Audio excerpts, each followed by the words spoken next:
Hello dear learners, this is Kuldeep Kaur Taliwal and you are watching my channel Kuldeep's Biology. Today we are going to start next chapter, that is genetics and evolution part is not in your syllabus, so we will do just genetics. What is genetics? Genetics क्या होती है जिसमें कि genes की study की जाती है, heredity and variation की study की जाती है. Branch of science which deals with heredity and variation. Heredity mean क्या है? हेरिडिटी का मीनिंग है कि कोई भी चीज़ जो हमें जनरेशन टू जनरेशन पास होके मिलती है, that is known as heredity. Heredity means transmission of feature character traits from one generation to next generation. एक जनरेशन से कोई ट्रेड, कोई करेक्टर, कोई फीचर ट्रांसफर हो रहा है, that is known as heredity. And variations, जैसे कि हम कॉमनली भी कह देते हैं हेरिडिटी, अगर कोई पेरेंट्स में भी सेम चीज़ है और सेम करेक्टर और फिर बच्चों में वही करेक्टर देखा जाता है, हम कहते हैं कि ये करेक्टर इसमें हेरिडिटरी है, बचपन से ही है. तो हेरिडिटरी करेक्टर वो होंगे जो एक जनरेशन से दूसरे जनरेशन में ट्रांसफ़र हो रहे हैं और उसके लिए रिस्पॉन्सिबल होंगे जीन्स जो कि होते हैं डीएनए में प्रेजेंट होते हैं. Next is variations, difference among the individual of some of species population are called variation. अगर एक ही पॉपुलेशन है तो उनमें वेरिएशन देखी जाती है, या फिर एक ही स्पीसीज है. मान लो जैसे कि ह्यूमंस की पॉपुलेशन अगर हम ले लें तो उसमें सारी ह्यूमंस की शक्ल एक जैसी नहीं है, हालांकि हम ह्यूमंस की ही पॉपुलेशन है, फिर भी जो डिफरेंसेस आए हैं that is known as variation. Same species के होने के बावजूद भी, सेम पॉपुलेशन होने के बावजूद भी जो वेरिएशंस आ रही हैं, चेंजेस हैं देखने में, शक्ल में, those are known as variations. और सिर्फ शक्ल में ही नहीं, और कुछ चेंजेस करेक्टर में, बिहेवियर में, खाने पीने में आते हैं डिफरेंट इंडिविजुअल में, एक ही स्पीसीज के ऑर्गेनिज्म में. It takes place due to environment changes, crossing over, recombination of genes and mutations. और जो भी चेंजेस हमें देखे जाते हैं इस तरीके से, एक ही स्पीसीज के इंडिविजुअल में जो चेंजेस देखे जाते हैं वो क्यों होते हैं? क्रॉसिंग ओवर के कारण. जो क्रॉसिंग ओवर होती है क्रोमोसोम्स हैं सेक्सुअल रिप्रोडक्शन के दौरान, रिकॉम्बिनेशन होती है जीन्स की, जीन्स रिकम्बाइन करते हैं, और कुछ म्यूटेशन के कारण भी होते हैं. म्यूटेशन जो कि सडन चेंज होते हैं कुछ हमारे जेनेटिक मटेरियल में, उसके कारण जो चेंजेस आते हैं वो भी वेरिएशन के लिए रिस्पॉन्सिबल है. Next thing is genotype. Genotype means complete set of gene. हमारी बॉडी में, किसी भी एक ऑर्गेनिज्म की बॉडी में पूरे टोटल कितने जीन हैं उसे उसका जीनोटाइप माना जाएगा, और वो जो जीनोटाइप है वो उसके फिनोटाइप के लिए रिस्पॉन्सिबल होगा. जीनोटाइप मीन्स अंदर से हमारे जीन्स कैसे हैं, वो सारे जीन्स हमारे फिनोटाइप के लिए रिस्पॉन्सिबल रहेंगे. Phenotype, observable character in an organism makes phenotypes. Like जैसे कि मैं कहूँ कि कोई प्लांट है, कोई छोटा सा सीड है मेरे पास, उस सीड को जब मैं ग्रो करूँगी तो उस सीड को पता है जिस भी प्लांट का वो सीड है वो उसी में ग्रो होगा. जैसे मैंगो का सीड है तो वो मैंगो का प्लांट ही बनाने वाला है. वाई? बिकॉज उसके अंदर जो सीड के अंदर जीन्स हैं, उसके अंदर जो डीएनए जेनेटिक मटेरियल सेव्ड है, उसके पास इंफॉर्मेशन सेव्ड है कि कैसा फिनोटाइप बनाना है. फिनोटाइप मीन्स दिखने में वो कैसा होना चाहिए, उसके लीफ कैसे होने चाहिए, उसके फ्लावर कैसे होने चाहिए, वो डेफिनेटली वैसा ही बनेगा. ऐसा हर एक एनिमल के साथ है कि हमारा एक स्पेसिफिक जीनोटाइप है जो कि नेक्स्ट जनरेशन में पास होता है और वैसा ही ऑर्गेनिज्म बनता है. Phenotype is modified genotype and many of phenotypes cannot be inherited. phenotype को कह सकते हैं हम कि जीनोटाइप ही है मॉडिफाइड, क्योंकि जीनोटाइप मीन्स डीएनए है, उसमें जीन्स हैं, और जो भी हमारा डीएनए जीन्स हैं वो जीन्स प्रोटीन्स बनाते हैं. डिफरेंट जीन डिफरेंट टाइप के प्रोटीन बनाते हैं और वैसे ही हम दिखते हैं. उन प्रोटीन के कारण हमारी अपीयरेंस बनती है. लाइक जैसे कि सिंपल सी मैम एग्जांपल दूं, जैसे कि कैरेटिन वगैरह प्रोटीन्स हम कॉमनली पढ़ते हैं, कोलेजन हमारे फेस में होती है, कैरेटिन हेयर्स में होती है, तो ये सब प्रोटीन्स हैं और जो कि हमारे जीनोटाइप से, जीन से बनती हैं आगे, और हमारी जो फिनोटाइप क्लियर करती हैं कि किसके हेयर्स कैसे होंगे, कैसा टेक्सचर होगा and all that. Clones are those organism which are exact copies of other. Clones का मीनिंग हमने कल की क्लास में भी देखा था, अगर आपने कल की क्लास नहीं देखी है तो वो भी देख लेना। उसमें हमने पढ़ा था कि क्लोन्स कैसे बनते हैं। जब सेक्सुअली रिप्रोडक्शन होती है, वेजिटेटिव प्रोपेगेशन में हमने क्लोन पढ़ा था कि सिमिलर टाइप का ऑर्गेनिज्म डेवलप होगा पहले वाले ऑर्गेनिज्म से, क्योंकि इसमें सेक्सुअल रिप्रोडक्शन इन्वॉल्व नहीं है, तो बिल्कुल ऑलमोस्ट आइडेंटिकल ही होगा, सेम कलर के फ्लावर होंगे। अगर उसमें चेंजेस आएंगे तो म्यूटेशन के कारण आ सकती हैं, रिकॉम्बिनेशन वगैरह क्रॉसिंग ओवर उसमें नहीं होती है। Mendel and his work on inheritance, जो भी जेनेटिक्स की इनहेरिटेंस की स्टडी की गई थी, इनहेरिटेंस का मीनिंग जो हेरिडिटी से आगे पास हो रहा है, उससे उसी के लिए हम इनहेरिटेंस वर्ड भी यूज़ करते हैं। तो जो इसमें स्टडी की थी वो साइंटिस्ट हुए हैं, उनका नाम है ग्रेगर जोहन मेंडल। उन्होंने इस पर बहुत ज़्यादा डिटेल स्टडी की, अपने एक्सपेरिमेंट्स करवाए पी प्लांट को लेके। This is very important, you should know at least name of the scientist Gregor Johan Mendel. And कौन से प्लांट पे जो सर्च की गई थी, रिसर्च की गई थी, वो पी प्लांट था। And he propose law of inheritance in living organism, उन्होंने लिविंग ऑर्गेनिज्म में इनहेरिटेंस का लॉ दिया कि आगे जो करेक्टर हैं वो पास होते हैं। नेक्स्ट जो लॉ है लॉ ऑफ डोमिनेंस, ये तीनों लॉज ग्रेगर जोहन मेंडल ने ही दिए थे। Law of dominance, law of segregation, law of independent assortment, इन सभी को लॉ ऑफ इनहेरिटेंस के नाम से जाना जाता है। लॉज ऑफ इनहेरिटेंस मीन्स हम किसके बारे में बात कर रहे हैं, law of dominance, law of segregation, law of independent assortment. Okay, तो मेंडल जी को हम कहते हैं कि फादर ऑफ जेनेटिक्स माना जाता है, और ये क्वेश्चन भी बन सकता है, शॉर्ट क्वेश्चन। और आपको कोई भी केस वगैरह दे के भी क्वेश्चन किए जाते हैं सीबीएसई की तरफ से, सो बी प्रिपेयर फॉर दैट। आपको कंसेप्ट क्लियर होने चाहिए, आप किसी भी क्वेश्चन का आंसर दे सकते हो अगर आपको कंसेप्ट क्लियर है। प्लांट उन्होंने कौन सा सिलेक्ट किया था, मैंने आपको पहले ही बताया कि पी प्लांट था, garden pea, Pisum sativum scientific name है गार्डन पी का। Mendel use number of contrasting character, तो उन्होंने 7 कंट्रास्टिंग करेक्टर, कंट्रास्टिंग का मीनिंग होता है एक दूसरे के जो पूरक होते हैं, या फिर आप ऑपोजिट भी कह सकते हो, जैसे कि एक फ्लावर का कलर वायलेट, दूसरा वाइट। पी में 2 ही तरीके के फ्लावर्स नेचुरली देखे जाते हैं, वायलेट या फिर वाइट, और फ्लावर की पोजीशन या तो एक्सियल होगी या फिर टर्मिनल। तो इस तरीके से कंट्रास्टिंग करेक्टर थे, मीन्स या तो प्लांट टॉल होगा या फिर ड्वार्फ। मिडल उन्होंने कंसिडर नहीं किया, और ना ही इस रिसर्च में देखा गया कि जब टॉल और ड्वार्फ को दोनों को मिलाया जाता है तो नेक्स्ट जनरेशन में या तो टॉल ही आएंगे या फिर ड्वार्फ प्लांट आ रहे थे। इनका मिडल में कुछ भी रिजल्ट नहीं मिला है, जैसे कि मीडियम साइज के प्लांट्स नहीं मिले। So this character are known as contrasting character, या फिर टॉल ही होगा या फिर ड्वार्फ होगा। तो ऐसे कौन कौन से कंट्रास्टिंग करेक्टर थे, तो 7 करेक्टर जो मेंडल ने यूज़ किए। One was flower colour, flower colour violet या वाइट था। फ्लावर पोजीशन एक्सियल और टर्मिनल, एक्सियल मीन जो लीफ का बेस होता है उसकी एक्सिस के साथ जुड़ा होता है, अगर वहाँ से फ्लावर अराइज हो रहा है तो उसे हम एक्सियल पोजीशन कहते हैं।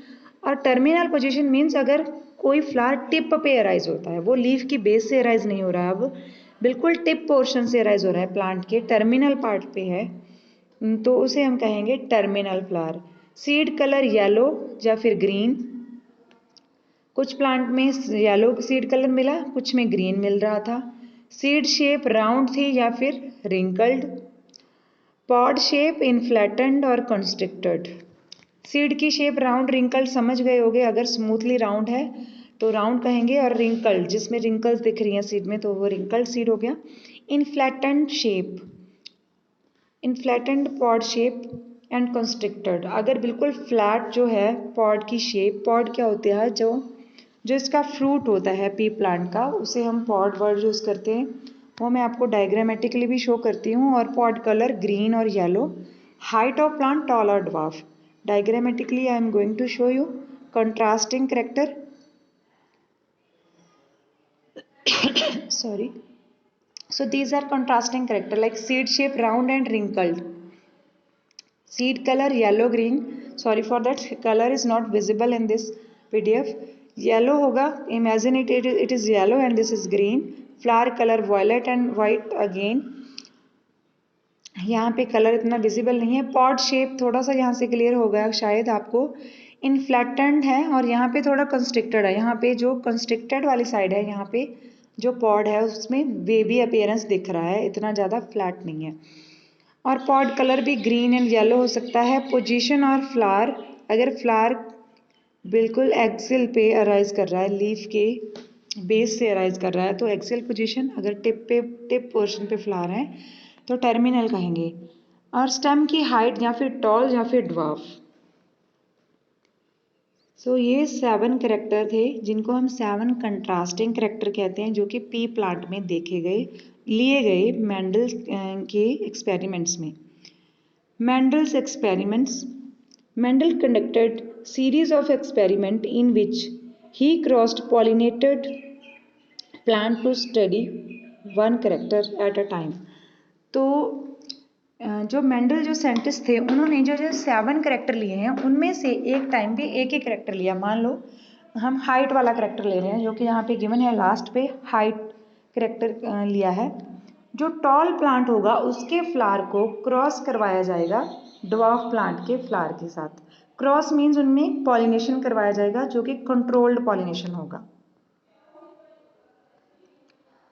क्रॉस पॉलिनेशन इसमें करवाया जाएगा। Cross between 2 P plants with 1 pair of contrasting character is called mono hybrid cross.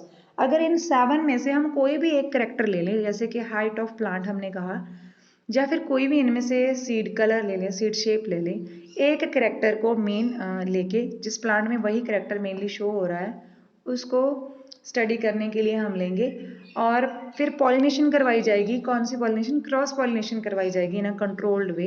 तो बाद में जो हमें नेक्स्ट इंडिविजुअल मिलेगा वो कैसा मिलेगा? इस एक्सपेरिमेंट में अगर हम एक करेक्टर ले रहे हैं तो उसे हम कहेंगे मोनो हाइब्रिड क्रॉस। मोनो का मीनिंग होता है single, mono means 1, hybrid cross. तो 1 का हाइब्रिड क्रॉस बनाया गया है क्योंकि क्रॉस पॉलिनेशन करवाई गई है। जैसे कि हम टाल प्लांट लेंगे, ड्वार्फ प्लांट लेंगे। टाल प्लांट के पॉलेंस हम ड्वार्फ के स्टिग्मा पे थ्रो करवा सकते हैं और वाइस वर्सा उल्टा भी करवा सकते हैं। तो इस तरीके से मोनो हाइब्रिड क्रॉस होगा। फॉर एग्जाम्पल यहाँ पे गिवन भी है, ये है mono hybrid cross.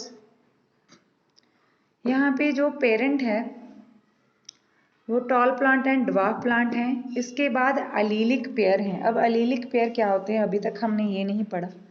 Allelic pair किसी भी करेक्टर को शो करने के लिए, यहाँ पे कैपिटल टी जो है वो टॉलनेस को शो कर रही है। तो एक कैरेक्टर को एक्सप्रेस करने के लिए 2 जीन्स का होना, कैपिटल टी दोनों का होना बहुत जरूरी है, तो इनको हम अलील कहेंगे। स्मॉल टी ड्वार्फनेस को शो कर रहा है। तो इन दोनों में से capital T as a gamete work करेंगे। टू सिंप्लीफाई एक गैमेट हम इनसे मानते हैं। एक कैपिटल टी यहाँ से आई और इन दोनों स्मॉल टी में से एक स्मॉल टी आई, और इन दोनों का फ्यूजन जब हुआ तो एक हुई कैपिटल टी और दूसरी स्मॉल टी। तो इन दोनों को कंबाइन कर दिया गया, एक कैपिटल टी आ गई, एक स्मॉल टी आ गई, यहाँ पे जो हम देख रहे हैं। तो जो इस तरीके से फर्स्ट जनरेशन बनी तो उसके अंदर जीनोटाइप ऐसा देखा गया, उनके जीन्स में ऐसा था। लेकिन हमें फिनोटिपिकली कैसे पता चला? फिनोटिपिकली हमने क्या किया था, टॉल प्लांट लिया और ड्वार्फ प्लांट लिया, उनमें हमने मोनो हाइब्रिड क्रॉस करवा दिया, पॉलिनेशन करवा दी, और हमें जो सारे प्लांट्स मिले वो कैसे मिले? सारे के सारे टॉल प्लांट मिले। हालांकि जीन्स दोनों के वहाँ पे प्रेजेंट हैं, दोनों के ही गैमेट्स बने थे और उनकी फ्यूज़न भी हुई है, लेकिन मिक्सिंग नहीं हुई, उनकी ब्लेंडिंग नहीं हुई है। तो जो F1 generation, this is F1 generation. F1 का मीनिंग होता है फर्स्ट फिलियल जनरेशन। फिलियल का मीनिंग होता है ऑफस्प्रिंग मीन्स न्यू जनरेशन। और जो F1 जनरेशन है उसमें देखा गया कैपिटल टी स्मॉल टी होने के बावजूद सारे के सारे प्लांट जो थे वो टॉल थे। टॉल होने का रीज़न ये भी है, जो कि टॉलनेस है, कैपिटल टी है, ये डोमिनेंट जीन्स हैं, ये डोमिनेंसी शो करते हैं, अपना इफेक्ट शो करते हैं और स्मॉल टी का इफेक्ट को सप्रेस कर देते हैं। जो ड्वार्फनेस है वो रिसेसिव करेक्टर है, और जो कैपिटल टी है वो क्या है, डोमिनेंट करेक्टर है। तो इससे लॉ ऑफ डोमिनेंस भी क्लियर हो जाता है थोड़ा सा कि what is law of dominance. Law of dominance यही है कि जो कैपिटल टी है हाइट के लिए टॉल प्लांट में प्रेजेंट है, ऐसा जीन है जो कि ड्वार्फ प्लांट के जीन्स को सप्रेस करेगा जब तक कि एक भी कैपिटल टी प्रेजेंट है। इस केस में हम देख रहे हैं कि एक कैपिटल टी है, एक स्मॉल टी है। तो F1 जनरेशन में ये जो कैपिटल टी है और स्मॉल टी है, ये भी तो हो सकता था कि F1 जनरेशन में दोनों जो प्लांट बना है वो मीडियम आ जाए, कि दोनों पेरेंट्स के करेक्टर आ जाएं, लेकिन ऐसा नहीं हुआ है। हुआ क्या, जो कैपिटल टी वाला टॉल प्लांट है इसी ने अपना एक्सप्रेशन दे दिया और सारे के सारे प्लांट टॉल हो गए हैं। और F2 जनरेशन में जब इनकी सेल्फिंग करवाई गई, जो F1 जनरेशन आई उनको अपने आप से सेल्फ पॉलिनेशन करने दिया गया, that is known as selfing also. Selfing करवाई गई मीन सेल्फ पॉलिनेशन करवाई गई। तो सेल्फ पॉलिनेशन के बाद कैपिटल टी स्मॉल टी को क्रॉस करवाया गया कैपिटल टी स्मॉल टी के साथ। तो इनके जो गैमेट्स बनेंगे कैपिटल टी स्मॉल टी, ये इनके गैमेट्स हैं। और जो F2 जनरेशन आई वो इस तरीके की थी। इस चार्ट को हम कहते हैं Punnett square chart. Punnett square chart में ये दिखाया गया है कि ये जो गैमेट्स हैं, एक साइड हम मेल गैमेट लिख लेते हैं कैपिटल टी स्मॉल टी, एक साइड हम फीमेल गैमेट लिख लेते हैं। यहाँ पे भी कैपिटल टी और स्मॉल टी आप लिख सकते हो। तो जब दोनों कैपिटल टी स्मॉल टी मिलेंगे, कैपिटल टी मिलेंगे, तो कैपिटल टी को हम यहाँ पे फर्स्ट बॉक्स में इकट्ठा लिख दिया, तो प्लांट ऑब्वियसली टॉल होगा। Then capital T small T, अब ये दोनों आ गए तो भी प्लांट टॉल है। फिर कैपिटल टी स्मॉल टी, फिर अब दोनों आगे फिर भी प्लांट टॉल है, लेकिन जब स्मॉल टी दोनों फ्यूज होंगे तो प्लांट क्या हो जाएगा, ड्वार्फ हो जाएगा। क्योंकि हमें पता है यहाँ पे एक बी कैपिटल टी आई, दैट मीन्स वो अपनी टॉलनेस की करेक्टर की डोमिनेंस ही शो करेगा और प्लांट टॉल ही होगा, क्योंकि कैपिटल टी जो है वो डोमिनेंट है और ड्वार्फ स्मॉल टी को अपना एक्सप्रेशन नहीं देने देगा, जैसे कि इन दोनों बॉक्सेस में शो किया गया है।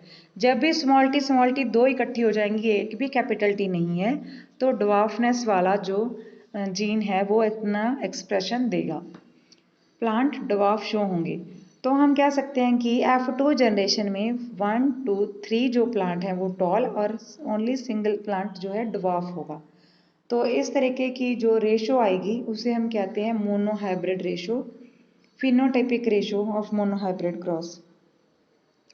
ये बहुत इंपॉर्टेंट है, यू शुड लर्न 3:1। ये क्या है, ये मोनोहाइब्रिड रेशो है जिसमें कि 3 प्लांट टॉल बन रहे हैं, 1 प्लांट स्मॉल है, वो भी F2 जनरेशन में। F1 में सारे के सारे प्लांट टॉल ही हैं।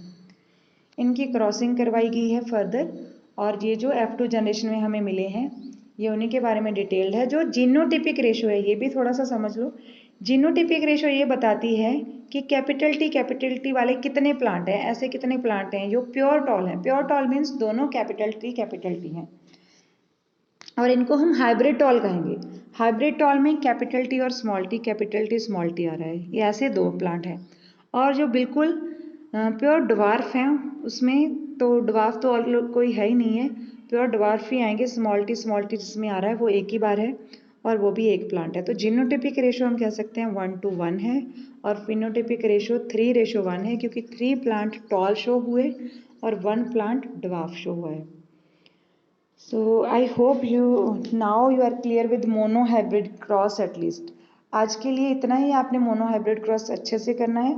पर नेक्स्ट वीडियो में हम करेंगे dihybrid cross and sex determination. इस वीडियो को दोबारा देखिए, अगर आपको एक बार में समझ में ना आए यू कैन रिपीट इट। अगर फिर भी कोई डाउट है you can write me in comment box also. And thanks for watching. Take care. Bye bye.